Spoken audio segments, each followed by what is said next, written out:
Genesis chapter 37. Now Jacob dwelt in the land where his father was a stranger, in the land of Canaan. This is the history of Jacob.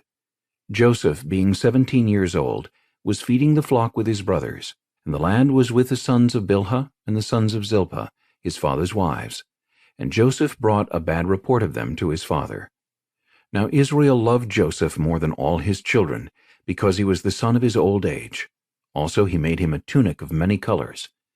But when his brothers saw that their father loved him more than all his brothers, they hated him, and could not speak peaceably to him. Now Joseph had a dream, and he told it to his brothers, and they hated him even more. So he said to them, "Please hear this dream which I have dreamed. There we were, binding sheaves in the field. Then behold, my sheaf arose, and also stood upright, and indeed your sheaves stood all around, and bowed down to my sheaf." And his brothers said to him, "Shall you indeed reign over us, or shall you indeed have dominion over us?" So they hated him even more for his dreams and for his words. Then he dreamed still another dream, and told it to his brothers, and said, "Look, I have dreamed another dream, and this time the sun, the moon, and the 11 stars bowed down to me." So he told it to his father and his brothers, and his father rebuked him and said to him, "What is this dream that you have dreamed? Shall your mother and I and your brothers indeed come to bow down to the earth before you?" And his brothers envied him, but his father kept the matter in mind. Then his brothers went to feed their father's flock in Shechem. And Israel said to Joseph, "Are not your brothers feeding the flock in Shechem? Come, I will send you to them."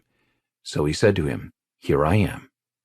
Then he said to him, "Please go and see if it is well with your brothers and well with the flocks, and bring back word to me." So he sent him out of the valley of Hebron, and he went to Shechem. Now a certain man found him, and there he was wandering in the field. And the man asked him, saying, "What are you seeking?" So he said, "I am seeking my brothers. Please tell me where they are feeding their flocks." And the man said, "They have departed from here, for I heard them say, 'Let us go to Dothan.'" So Joseph went after his brothers, and found them in Dothan. Now when they saw him afar off, even before he came near them, they conspired against him to kill him. Then they said to one another, "Look, this dreamer is coming. Come therefore, let us now kill him, and cast him into some pit, and we shall say, 'Some wild beast has devoured him.' We shall see what will become of his dreams." But Reuben heard it, and he delivered him out of their hands, and said, "Let us not kill him." And Reuben said to them, "Shed no blood, but cast him into this pit, which is in the wilderness, and do not lay a hand on him, that he might deliver him out of their hands, and bring him back to his father." So it came to pass, when Joseph had come to his brothers, that they stripped Joseph of his tunic, the tunic of many colors that was on him. Then they took him and cast him into a pit, and the pit was empty, there was no water in it. And they sat down to eat a meal. Then they lifted their eyes and looked, and there was a company of Ishmaelites, coming from Gilead with their camels, bearing spices, balm, and myrrh, on their way to carry them down to Egypt. So Judah said to his brothers, "What profit is there if we kill our brother and conceal his blood? Come, and let us sell him to the Ishmaelites, and let not our hand be upon him, for he is our brother and our flesh." And his brothers listened. Then Midianite traders passed by. So the brothers pulled Joseph up and lifted him out of the pit, and sold him to the Ishmaelites for 20 shekels of silver, and they took Joseph to Egypt. Then Reuben returned to the pit, and indeed Joseph was not in the pit, and he tore his clothes. And he returned to his brothers and said, "The lad is no more, and I, where shall I go?" So they took Joseph's tunic, killed a kid of the goats, and dipped the tunic in the blood. Then they sent the tunic of many colors, and they brought it to their father, and said, "We have found this. Do you know whether it is your son's tunic or not?" And he recognized it, and said, "It is my son's tunic. A wild beast has devoured him. Without doubt, Joseph is torn to pieces." Then Jacob tore his clothes, put sackcloth on his waist, and mourned for his son many days. And all his sons and all his daughters arose to comfort him, but he refused to be comforted, and he said, "For I shall go down into the grave to my son in mourning." Thus his father wept for him. Now the Midianites had sold him in Egypt to Potiphar, an officer of Pharaoh, and captain of the guard. Genesis chapter 38.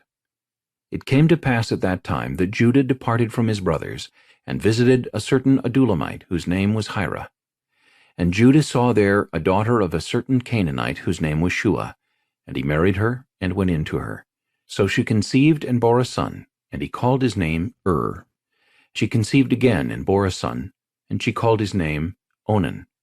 And she conceived yet again and bore a son, and called his name Shelah.